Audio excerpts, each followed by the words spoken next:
Hey, what's up, street gods? Derek from the Street Photography Blog. So, currently at the coffee house in Saigon, the most epic coffee shop in the freaking world. But anyways, so I'm gonna go on a nice walk with you, and I want to talk about why you should probably start your own photography blog. So honestly, nowadays we're all addicted to Facebook and Instagram. I think in the States, mostly Instagram. And the biggest issue with Instagram is, I mean, first of all, if you don't know, Instagram is owned by Facebook, so effectively Instagram is Facebook. It's just another app. And the biggest issue with Instagram is this. Right now, it's actually a pretty good platform, I think, in terms of like getting a lot of engagement on your posts and stuff like that. But the biggest issue of Instagram is you become trapped into thinking inside the box. So it's kind of ironic. We're always told as kids, like, you know, think outside the box and innovate and blah, blah. But nowadays with Instagram, you're just like, the game is pretty silly. So all it is that you upload single images that get lots of likes on Instagram. You post, you know, at most once a day, preferably around noon Pacific time or whatever, and that will maximize your likes. Then you'll put a bunch of hashtags and tell other people to follow you, blah blah. So now the problem about this is this. Right now the engagement numbers are pretty good, but I would predict in the next 5 years you're gonna start accessing fewer and fewer of your fans. And we've already seen this, for example, in the first major update after Facebook bought Instagram for $1 billion. Effectively what happened was, you know, in the beginning you used to be able to access all of your followers, but now essentially you only reach a small percentage. And so the biggest issue is nowadays as photographers, we're not going to be able to access our fans and our followers down the line.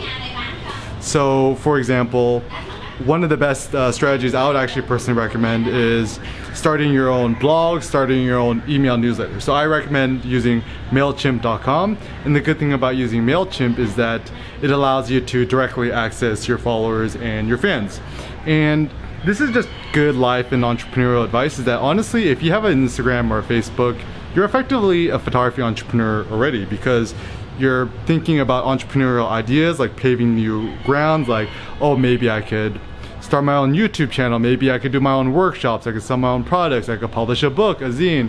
And then the reason why I think we want more followers and the reason we use Instagram and stuff like that is we want more opportunities. And you know, it's totally legitimate. The problem is with Instagram, too many people are building their kingdom on quicksand. So effectively, if you're building it all on Instagram, you just end up not owning anything. So my practical suggestion is, when you're building your Instagram, only put about 10% of your focus on Instagram and put 90% of effort on your own platform, whether that be your own website, your own blog, and building up your newsletter. The easiest way to build up a newsletter is just offer people free stuff like free tips, free ebooks, free presets, whatever it may be. And in terms of starting your own photography blog, I would recommend starting registering on bluehost.com or oneandone.com, and then doing the easy click WordPress one-click install. And what this will allow you to do is that you have more control of your content, the way you publish, and also you could just build a stronger platform that's indexable by Google.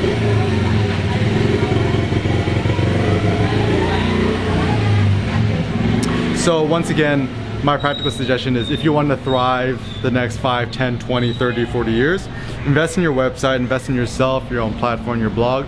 For more info, check out my Photography 101 Entrepreneurship series, link in the description below, or check out my Udemy course, Ultimate Beginner's Guide to Photography Entrepreneurship. So remember, once again, you know, don't become a digital sharecropper, don't build your kingdom on quicksand, invest in yourself, and build your newsletter, build your website, build your blog. 90% of your efforts on your own platform, only 10% of your efforts on social media. Peace out.